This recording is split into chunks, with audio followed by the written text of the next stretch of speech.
Hi everybody, in this video I'll be showing you the procedure on how can you lock and unlock your DPO debit card in app.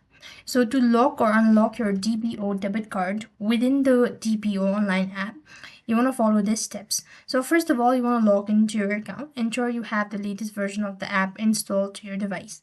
After which you could either go ahead and tap on the more section, or else you could just go ahead and tap on the menu bar from the top right. This depends on the device that you have. So then you want to click on it. Then you want to go ahead and click on the particular card that you have.